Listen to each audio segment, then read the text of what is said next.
go. All right. Welcome, everyone. How are you today? Make sure we can hear. The volume is good. All right. How's everybody doing? I'm all dressed up from my SAP great network, 20 different panels that we're doing with SAP and the post-COVID preparation. So how are you? Thank you, Josh. I figured you like that light. Keeps my tan going. I think I'm getting more and more tan just sitting in my closet in front of this light all day. Thanks, Josh, for the volume. I'm glad I got the input. Everybody, it's Thursday. It is, just in case you've lost track. I know that's easy to do. Tomorrow, I'm so excited. The response for our training on Road to Revenue, learning to love what you do, is going to be incredible. Happy Passover, everyone, especially my family, who we had a virtual Passover, which, by the way, goes a lot faster. No offense, Uncle Eli. So just really, really happy to have everyone join. Let's get right into the questions that we have here. We got a bunch of people wishing a happy Passover. Let's go live real quick. It is 8 o'clock, and we'll get into what's, where's, and why's. Good morning, everyone. Bring your questions in. Happy to help. That's why we do this. Drop your questions.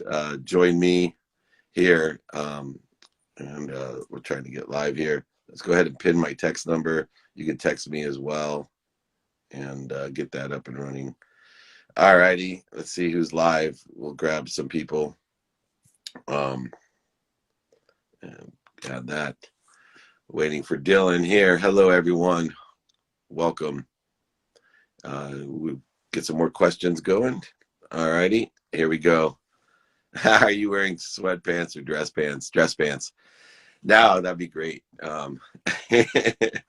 Just in case I have to move and run, I'm fully suited. Let's just put it that way. I actually am more dressed up than normal because of our great relationship with SAP, and would love to get David Nurse on, by the way. Thank you. Let's keep these questions coming.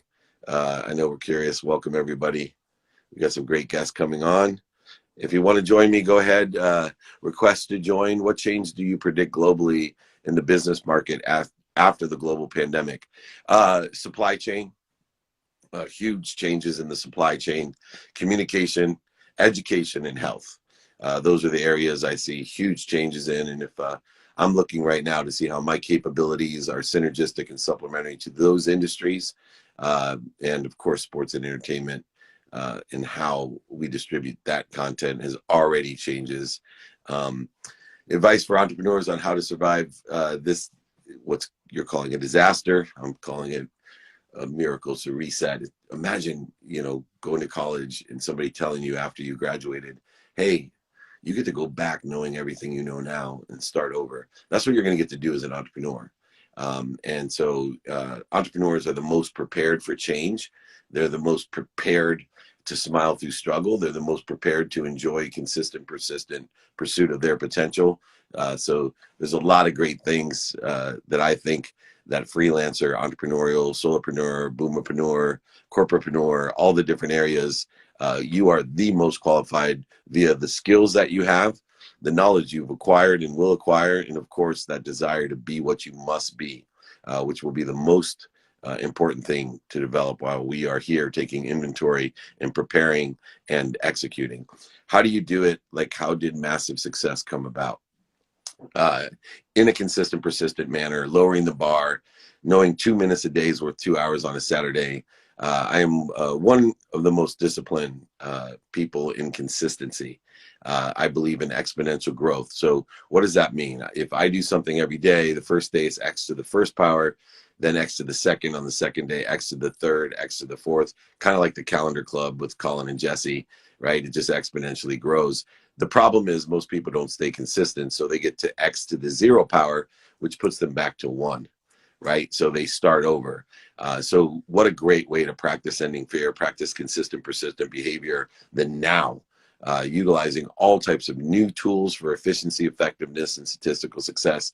Be your own chief betterment officer. Look around you, take inventory, not only of your values, but take inventory to see, how can I get better? What can I do better? These are incredible opportunities today. I say that I'm in the middle of a miracle. I'm here to stabilize me, my family, my friends, in my community, my state, my country, and the world, but also look for opportunities, and doing both, utilizing culture, inspiration, and cash, trying to figure out how to do that. Do you think people will go back to spend money how they were doing it before this pandemic? No. No, I don't. I think people will spend their money differently. I think more people will spend more time at home. Things will either be delivered or made at home. I think people are realizing the opportunity here to share with our family. So spending will be different.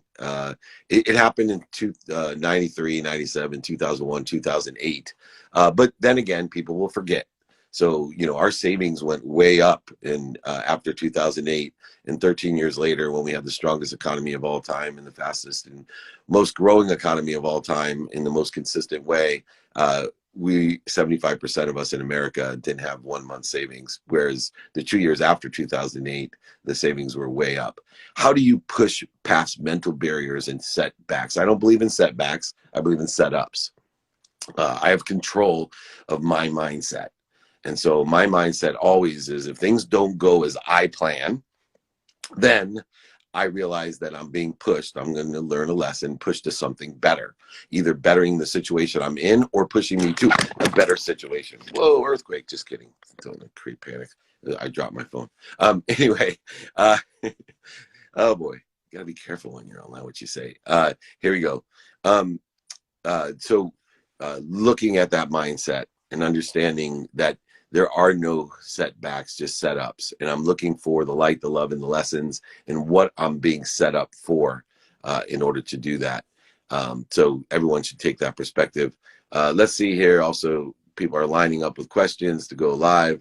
Let's see who's here. So many people listed. Thank you so much. Justin, welcome. Good morning from Calexico. Been there, California, Singapore. Just an eclectic group. Hey. Hey. How are you? Hello, sir. How are you? I'm fine. What question do you have for me, my friend?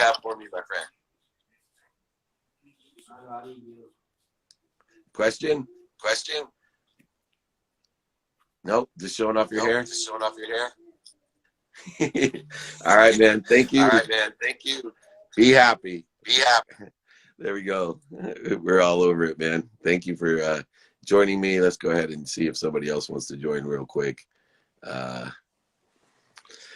Seth, we'll let you. Tanzania's in the house. What? Boston, welcome. Advice for those who are about to lose their job. Hello. Hey, David, how are you? Hope you remember me. I do, Seth. How are you? We met in Mumbai. Hope you remember. I do, of course. Thank you for joining me. What question do you got for me, my friend? See, as you know, the COVID-19 is going in the worldwide. Everything is happening in a similar way in each country. So I was just looking at what skill set one should focus on. Now we have ample of time to focus on our skill sets. So what are the key, what are the key skill set one should work upon for their future? You know, for me, the key skill set is the habit machine. It is a skill that I'm continually to practice, is to create a skill that you can create a habit and stick to it.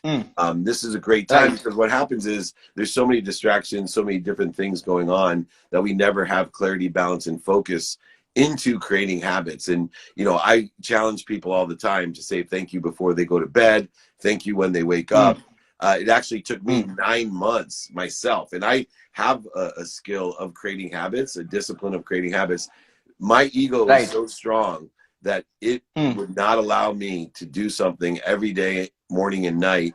And it took me 9 months to get through the interference. So the skill set number one would be to create habits. Two, then pick the most valuable capability that you have that's synergistic to the opportunities for you, and develop that skill. So develop the skill that's most valuable. When I say most valuable, I'm saying for cash. where you can make the most money, help the most people, and have the most fun. I appreciate meeting you in Mumbai and sitting with Jake and I. He's on here as well. Yeah, I hope your I company's remember doing that. well. I look forward to the healing process of your company and the vibration. I will mail you also Thank you. again to discuss you with further. Thank you. I appreciate it. And I'll see you soon. Thank you. Great to see See you. you. Good day. Good day. Good Bye day. bye. Take care. There you go. Now there's someone that spent a ton of money to fly in to meet Jake and I in Mumbai to show me firsthand his vibrational healing tools that his father's businesses utilize locally that they want to bring into America. It'll be interesting how much that goes on after this all clears up. If people still will take the time and feel as if we have to meet in person, or we can just do this or other applications to utilize. So hi, Shelly. Happy Passover. Great to see you. I know you'll be joining me soon as well. We got so many questions here. Do you see a recession happening? Absolutely. Look at the definition of a recession, right? When things slow down. So there's no doubt money's not disappearing, it's slowing down. It's our job to speed it back up and get in the way so it can come through us for others. I saw a recession happening far before this. I thought it was going to be sooner than not. I've been preparing for it just because I've lived through 93, 97, 2001, and 2008. I've learned my lessons and paid my dummy tax every time I forgot what it was like in all those periods of time. And it cost me a tremendous amount, and I wasn't going to allow it to happen again. As you know, 13 years was the longest period that we've gone in economic growth. So how could a recession be avoided? It's just a correction, right? There's so much waste. If you're sitting there like me in your closet and you don't think you've been wasting a ton of money, resources, and time, man, you are not taking inventory of what's going on. This is an opportunity. You're in the middle of a miracle. You are your chief betterment officer. It's time to make it happen. Let's make it better. We are being set up for something extraordinary, as you know. Let's get back to these questions. There's so many. Best way to lead through social media. Best way to lead through social media is, one, find your own frequency. Don't try to be Gary Vee, Dave Meltzer, Jessie Itzler, whoever you like. Be yourself and know that there's over 4.2 billion people and growing every single day on social media, and you have your frequency, you have your communication, your expertise, your strengths, and go ahead and communicate those consistently. Put out valuable content to the audience or the spectrum that you're trying to address. So if your specialty is to, create nails, then go ahead and that's your frequency, right? That's your experience. There's millions and millions of people that are interested right now in how to do their nails. Trust me, I got 3 daughters and a wife in here, and they're looking for tricks, trades, creative innovations, blah, blah, blah. Look, whatever your frequency is, capture it, modify it correctly, amplify it to the right platforms where your spectrum is most available, or all spectrums in the formats that are necessary, and perpetuate it, because those people always want to do their nails. So whatever your skills are, whatever your knowledge is, and just apply that desire to be what you must be and create quality content to your frequency. Don't vote for what other people want. Don't try to please everybody. There's 87% of a lower vibration that are just looking for a train wreck. If your frequency is a train wreck, you can do really well on social media. If you're inspirational, stick to being inspirational. If your specialty is AI, then stick to that. Whatever it is, the greatest thing about this social media platform is that there's millions of people that share your frequency, that are tuned into your radio station, right? I'm practicing getting to multiple stations, but I'm never going to be pleasing everyone and applying that. So, absolutely, we have to utilize social media to build our brands. Remember to look for ambassadors, not followers, people that are truly engaged in what you're doing and aligned with it. Will working from home implement more into company policy? I think so. I think that all companies' policies are changing.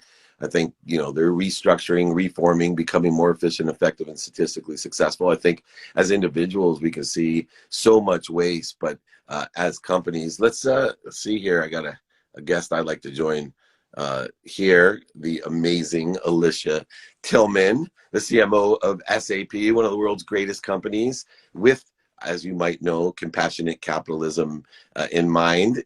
Finally, there she is. Hi. Hi, how are you? How are you? Great. You know, you are a living example of why I can do business in a closet and get more done, because our schedules would never allow this. And now look at us. I know, here we are. Can you believe this? What's going on? I'm in the middle of a miracle. I'm figuring out how to get better. I was telling everyone I'm my own chief betterment officer, and I've learned so much, and I'm so excited about this time to help other people and to get better. And I know it's ironic because your entire company, that's their goal, is to help people and are really working with the UN, our world a better place. And that's always been your mission. How has it impacted, or what is your vision right now, being the CMO of one of the greatest companies on earth? You know, I'm just here in my closet by myself. What's your perspective? So thank you so much for having me today, David. It is so good to see you. You know, the circumstances that we're all living in right now are so very unique, but you know, I'm so thankful to be able to have this time with you and all of your viewers. You know, it's interesting, you know, when I reflect back on just 4 short weeks ago, who would have ever have imagined? And it's just an incredible period of leadership and operating with a sense of urgency and really doing what businesses were set up to do, which is to ultimately help the world. And at SAP, we just celebrated our 48th birthday at the beginning of the week. And, you know, when I think about the purpose of SAP, to help the world run better and improve people's lives, and reflect on these past 4 weeks, it has absolutely been our purpose in action. And immediately when we began to see the true effects of this pandemic all across our markets in every part of the world, we immediately looked into the SAP product portfolio and we said, what makes the most sense right now for what people need? And so be it helping people with the tools that they need to be able to operate better at home, to how do we connect demand together more effectively with suppliers and the supply chain? How do we help support our public health systems with both the supplies as well as the process they need to be able to take care of their communities? How do we continue to educate and learn during this period? And so these are all the things that we've just immediately jumped in on with SAP. We're focusing on one thing, and that is helping around what is the most relevant right now. And, you know, in that regard, it's been inspiring. It's been motivating to just wake up every morning and just continue to see what's going on and how can SAP help that. And that's what we've been focused on. You know what I love about SAP, and I'm blessed to come up to your Innovation University, and you've been gracious about sharing space with us as well. But I tell people right now is an extraordinary time to take inventory. And the first thing that we should take inventory is of our values. And build the culture to accelerate and expand in this opportunity, but even more to inventory of our cash and other assets and resources. And, you know, just personally, and, you know, our business isn't nearly the size of SAP, but I have found extraordinary waste, extraordinary opportunity, a vision and excitement that I haven't ever imagined I could have from my closet here. And it's, you know, interesting because I used to run a very large company, and I couldn't imagine what you're finding right now, not only for yourself, but your clients are very large as well. There must be billions of dollars of not only savings, but of opportunities that, because we are set forth into a stop position for a few moments, we're able to now actually accelerate and grow at a much more, you know, I think accelerated pace. Yeah. I mean, I think the key for companies right now is to, number one, truly recognize why you were founded as a business. And every company was founded with a purpose to really improve something in the world, improve something for the consumers in which they serve. And it's important that we lead with that more than anything else right now. You know, we've been living in a period for quite some time now where consumers want nothing but the truth and they want authenticity. And here we sit now in a global crisis, and that couldn't be any more true. And so when you think about why your companies were founded, really lead with that right now. Think about the products and the services and the support that you offer and make that part of your story. You know, I know a lot of brands right now are sort of contemplating, you know, do I market at all? Do I continue to communicate? The answer is yes. And how you need to be smart about that is in recognizing the situation that we're operating in, having empathy.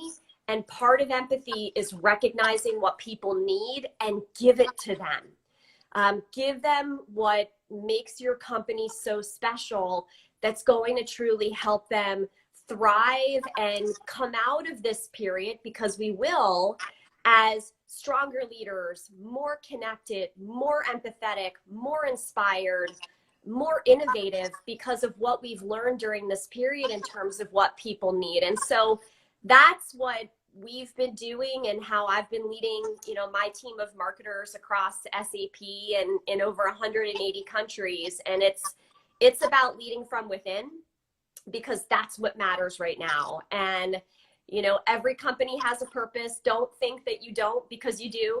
You're on this planet for a reason, and it's about understanding that purpose and putting that forward right now to truly help give people what they need. Yeah, it's interesting because there's two, you know, my mission as a business and personally is one, to spread happiness, right? I believe happiness is the most powerful virus of all time. It spreads simply by witnessing. It strengthens our immune system. It does extraordinary things to the world, but also unification. And I always go back to, there was a study right before this happened from Stanford, and they were asking about the politics in America, what they kids, you know, under 25 are looking for in politicians. And the number one thing overwhelmingly was unification. Right. Yeah. And so now, ironically, we have to be isolated in order to accelerate the value of unifying our families, our communities, our companies, and even the world. And it's an exceptional, as a CMO of, you know, the global CMO of one of the most powerful and best companies in the world, where do you see that marketing and communication? Because I know it's been also a goal of SAP and you personally to spread happiness and unification. You know, where do you see the opportunities today to do that while we're all separate?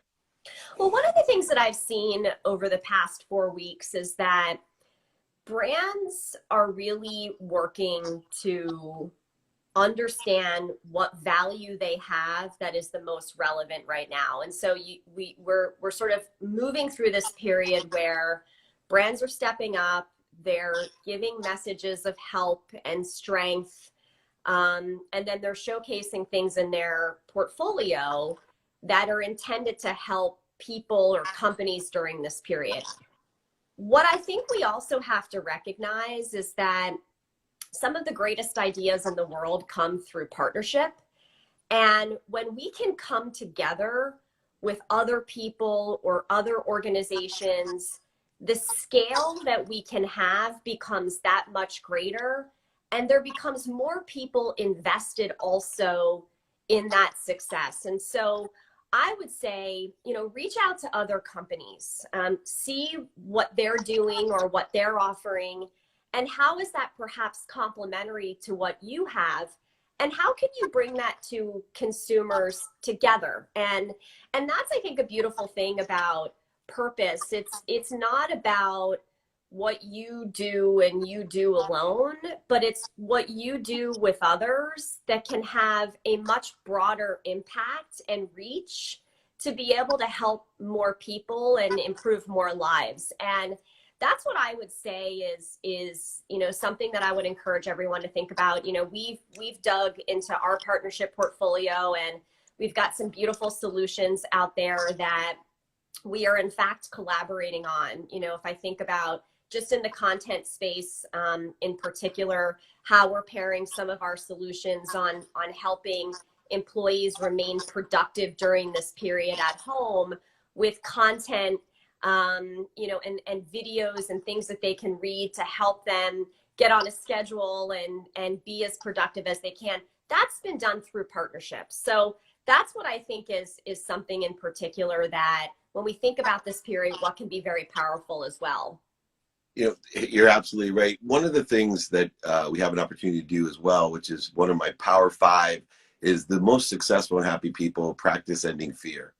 And obviously you have a very optimistic attitude, which I hope brings optimism and certainty to a lot of people that think and see. And I get comments and I try to shift and re-engineer the vision that this is the end of the world. And obviously with SAP being one of the biggest, most powerful and integrated companies throughout the world, can you give us some reassurance of what you see optimistically in the future so that people don't utilize, you know, negative energy as a setback, but I can already see that SAP is looking at what's going on as a setup for a better future? Yeah. You know, no matter what period you're operating in the world, be it what would be considered business as usual, or be it this crisis that we're in right now, I think from a leadership perspective, you always have two roles. You have a responsibility to define reality, but you also have a responsibility to give hope, and hope in the form of solutions, in terms of advice, in terms of guidance, and in terms of action that's being taken. And so never overlook talking about the realities to get everybody on the same page. But really think about what lies ahead and how do these realities that we are working in right now, how will it shape us in the future?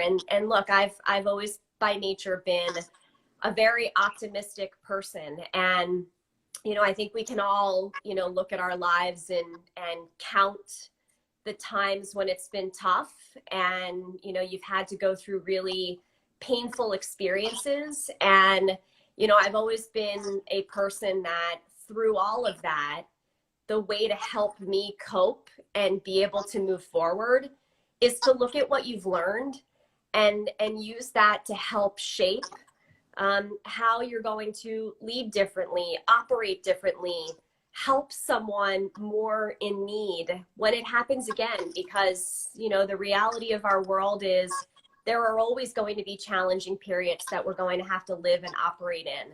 But how we can learn from each and every one of them every time to think about how can I be a better person, or what have I learned from this? Because we will come out of this and, you know, everyone says we're going to be in a new normal and things are going to be very different, but it's up to us as individuals to really shape what that new normal is going to be. And so use this period to not only focus on the short term, but also use it to shape what we truly believe that new normal should be and have that be better than the way the world was prior to this situation that we're in. Because that is that silver lining that I think we can all be inspired by, even if it helps make the days feel a little bit brighter than they may feel right now, day by day.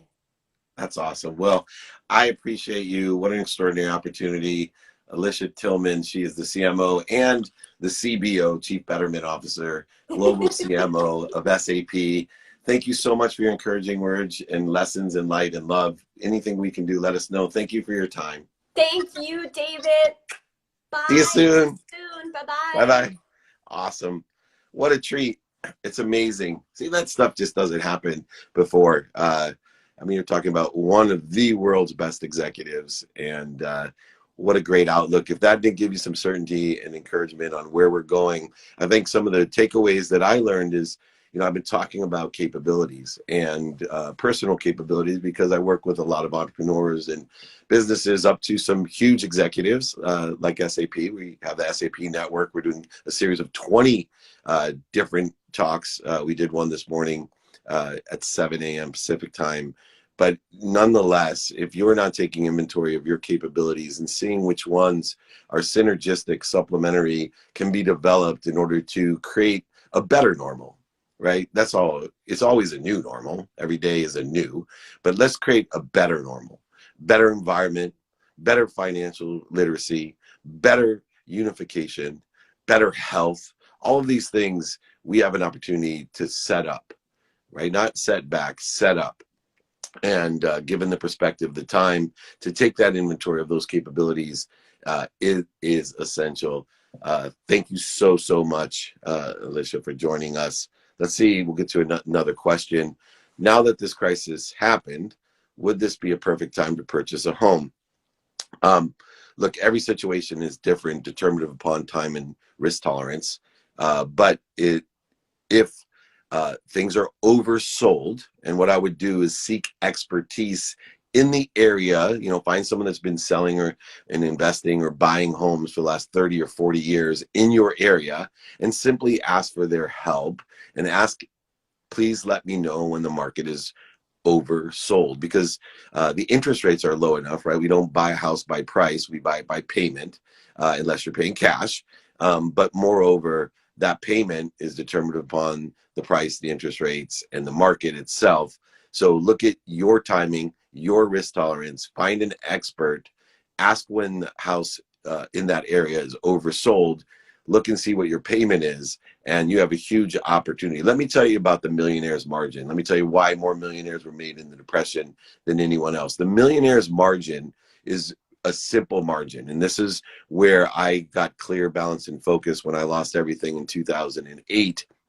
I realized that I was so busy working, I forgot to make money, right? I was so busy using my attention and intention in the wrong manner that I forgot to make money. I was creating interferences and voids and shortages in my life instead of expanding and accelerating, because I didn't understand the millionaire's margin. The millionaire's margin is the simple equation that I should seek advice from the experts in spaces of people who have situational knowledge experience to tell me when things are oversold. And when they're oversold, I should either buy, invest, or have a partnership in that area, and then ask a second question of when it's overbought, and I go ahead and sell. That's where the millionaire's margin's made. That's where the most millionaires in America are created. In the millionaire's margin of buying when things are oversold, or creating opportunities, capabilities that are synergistic and supplementary that can be sold during that period of things that are oversold, and then riding the wave up for when they're overbought and then selling. That's the millionaire's margin. All righty. Let's go ahead and get another question in here. Really excited. Here we go. Hi, David. What tools did you use to study sleep? I use the internet first, and then I use a mentor. I found one of the leading experts because I work in the sports industry, Dr. Meeta Singh. She is the sleep mentor and doctor for multiple professional teams, including the Washington Nationals, who won the World Series with 4 road game victories. First time ever that had happened. So I study sleep online. I read articles. I buy products. I spend, you know, my grandfather gave me this great piece of advice: grab a pen or write this down or text it to yourself. You put it into your Do It Now repository. There's 3 things you need to be happy. Happiness is the ultimate goal of life. Happiness is the greatest virus ever created. It's shared by witnessing it, and it strengthens so many different things, including your immune system. So in order to be happy, here's the 3 things that you need. Number 1, you need to learn to love what you do. And we're going to talk about this on Friday. We got a training at 11 a.m. Pacific time. And we're going to talk about the percentage of everything that you do that you naturally love. But we're really going to focus on pragmatically the percentage of what you don't love. And how do we learn to love that? Because if you learn to love what you do, 1/3 of your life is spent in activity that you get paid for. And you should and would be happy if you learn to love that.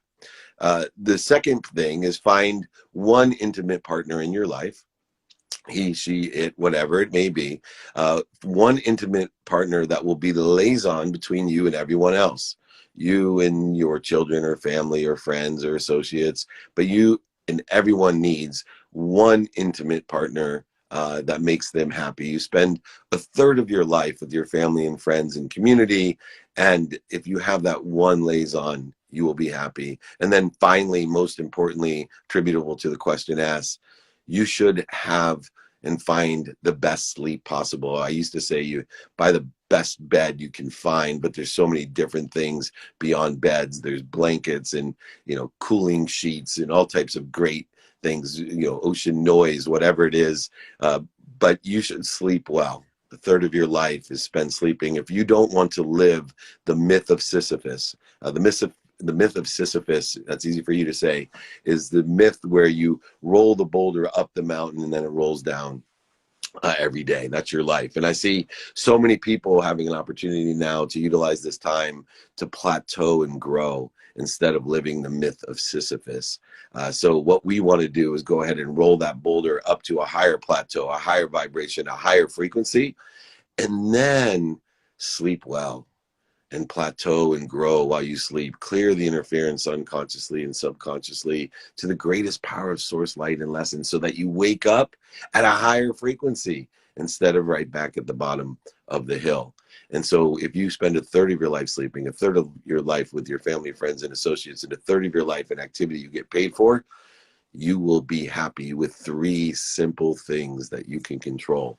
And so go out there, utilize this time to take inventory of those 3 things, find out how you can get better. You are the chief betterment officer of your life. Go ahead, expand, accelerate in that way. Let's grab somebody else, see what they can share with us and where we're going here, getting involved here. Let's see. Higher vibration hustle joining us now. There he is. Whoa. What's going on? What up, on? David? How are you? Good, man. How are you? You're glowing, brother. I love your energy. Thanks, man. That's so crazy what you were just talking about. Is I was just thinking about that because I've really been tracking my sleep. And literally, I feel like I wake up at the bottom of the hill every day. I'm like, damn. Like, I was last night, just like laying in bed, like giddy, just excited with everything. I'm growing so much with my trading coaching business, and I couldn't sleep. And so I have to be careful to not let that reset me every morning. It took me a long time to realize that getting too excited is just as bad as getting too down, right? And especially within 45 minutes of when we're going to sleep, you need to have a routine to wind ourselves back into neutrality, clear the connection to the most powerful source of energy, light, love, and lessons that has created that excitement, joy, and success that you're feeling. And so, I really encourage everyone, just like you have to warm up, no one's going to go and do, wind sprints without stretching. You got to warm down. And warming down is a routine. And you can study that, Google it. There's, you don't want to use caffeine. You don't want to work out. You don't want to actually, work on things that are going to excite you or create, cortisol in your brain or, even adrenaline. These are the things that we don't want right before we go to sleep. What we want those is to accelerate and grow. And so some of the things I use is just reminders of gratitude, forgiveness, accountability, and calmness, right? To stop, drop, and roll. And so if you can do that, and I encourage everyone to take 45 minutes in your routine. I'm obviously a student of my calendar. I study with attention, intention, and gratitude to get the coincidences that I want.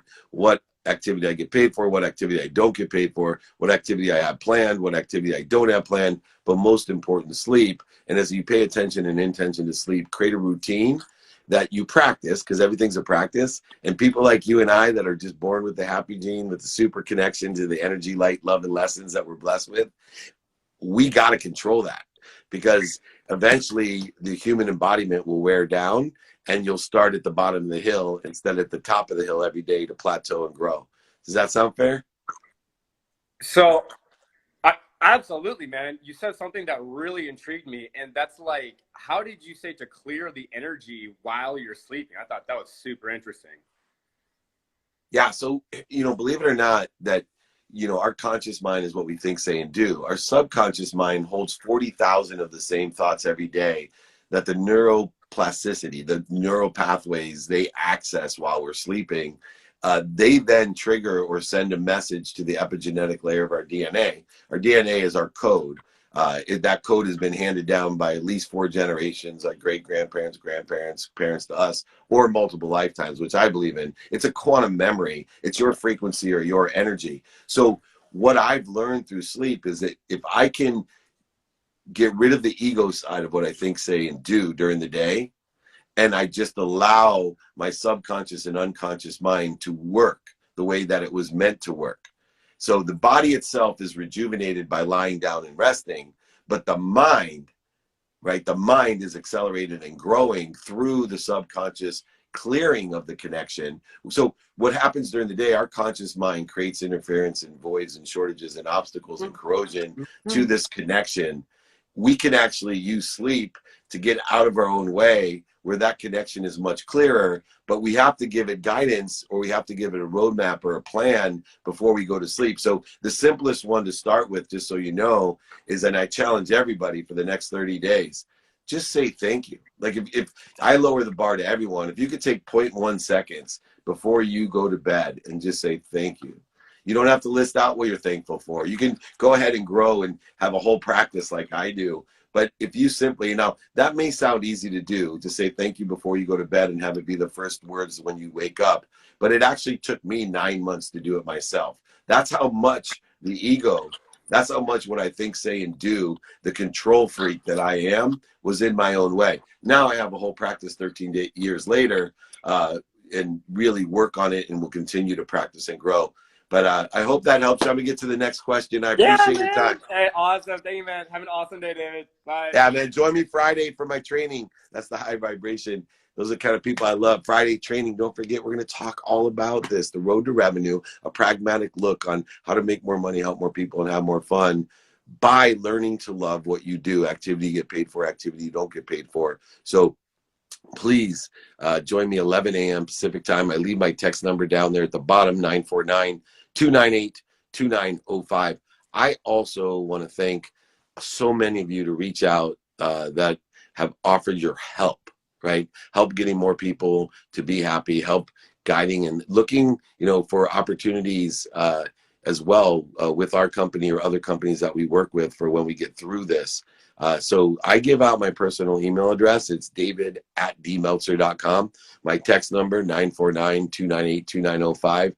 Reach out to me. We have so many resources and we can use so much help. So please reach out. Be one of my 1,000. We're looking to impact 1,000 people, to impact 1,000 people, to impact over 1,000 people, over 1 billion people to be happy.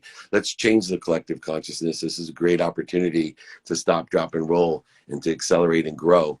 Appreciate everybody. Let's get a few more questions before I have to leave and get into the day. Go all in marketing to be first in mind when things go back to normal, or save your money. All right, never go all in, right? So what we want to do is double or triple lean in, right? If what we do is oversold, right? If there's opportunity, if there's more people that we can create ambassadorship with, if we can thrive with, if we can provide value or ask value with, if those are available to you and the market is oversold, so it's less expensive now to reach that market and build that audience and ambassadorship, and it's indicative of capabilities that you have that are synergistic or supplementary to making money, helping people, having fun, being happy, then do it. Right? But you don't need to go all in, because if we go all in, we're telling the universe that our plan is bigger and better and all knowing. And it's not, right? It's not all knowing. And you want to make God or the universe laugh, go ahead and come up with a well-developed plan. I'm a man of options. Like, my goal is to create as many options as I can. In fact, living my early life, I believe money bought happiness and love. I know that it doesn't now, that what it does is it gives me options to shop. And if I shop for the right things, the more money I have, the happier I'll be. If I shop for the wrong things, we could be miserable. But I'm looking for options, always have. The more options, the more opportunities, the greater my statistical success. What was your first step after bankruptcy? I see that down there, Cole. My first step was exactly what I'm doing now, except for I didn't have to stay in a closet. My first step was to take inventory and figure out where I could create that millionaire margin. And I did. I found where something was oversold, and I bought it as an agent, as a broker, and I sold it and created a commission for myself. and did that very quickly, and then continued to do that. The legs feed the lion. I continue to create a spine where my greatest source of revenue is at the top, and below that are all the other businesses that I have that can feed and grow through that revenue of the legs feed the lion, and then create vertebrae with partners, channel partners, friends, associates, where I can create margin by creating finders fees and commissions for providing value. The one thing I always do is I guarantee value. I work month to month with everybody, and it mitigates all risk. And so whatever I make, I'm just a profit center, and I can't see any reason why someone won't want to work with me. So that's a great question here. All right, let's go to the last question. Happy Passover, everyone. Out of respect here. How to increase expectancy. It's almost counterintuitive. To increase expectancy is optimism, right? So what you're asking is, how do we accelerate our optimism? How do we see things as a setup, not a setback? How can we be the chief betterment officer and carry energy like my vibrating friend there, as well as Alicia Tillman, the global CMO of SAP? How do we do that? So there's 4 things that we can control. And I'll just remind everybody. 1, we have to do it by controlling our mindset and practicing our mindset. We control our feelings and practicing our feelings. We control what we say and what we hear, especially today, what we hear. And then we control our actions. And we do that through 5 things. Take inventory of your values, your personal, experiential, giving and receiving values. Learn to ask a series of questions of how you can be of service and of values, and a series of questions of, do you know anyone that can help me? Utilize sponsors and power sponsors. Sponsors are people that can find you somebody to help you, and power sponsors are someone that can help you and find somebody that can help you. There are no such things as gatekeepers. Everybody's here to be of service and of help. Be a student of your calendar with attention, intention, and coincidence in mind. Study what you have planned, study what you don't have planned, and study your sleep. Always remember to do it now. If you do it now, 100% of all things you do now get done. If you get things done, you will have a head start or catch up to the rest. Most people don't get anything done. If you can't get it done, put it into a repository, a list, a folder, wherever you can, and prioritize by what's most important first. And then finally, and lastly, to increase your expectancy, practice ending fear. Learn when you're in ego-based consciousness, when you're accelerating in the wrong direction, creating void, shortages, and obstacles in your life by the need to be right, a need to be offended, a need to be separate, anxious, frustrated, angry, guilty. Any of these feelings are only causing corrosion and interference to the greatest source of light, love, and lessons that you can learn. So learn to practice ending fear. Enjoy the consistent, persistent pursuit of your potential. Be kind to your future self. Be happy, and share that virus of happiness to everyone. It's the only virus that can be spread by witnessing it, and it will strengthen so many things in your life, your relationships, but most of all, even your immune system. Have a great day. Enjoy. Take care. Thank you for your time. See you on Friday, 11 a.m. That's tomorrow, 11 a.m. Pacific time. Join me for free. A great road to revenue, a pragmatic look of learning to love what you do. Thank you, everyone.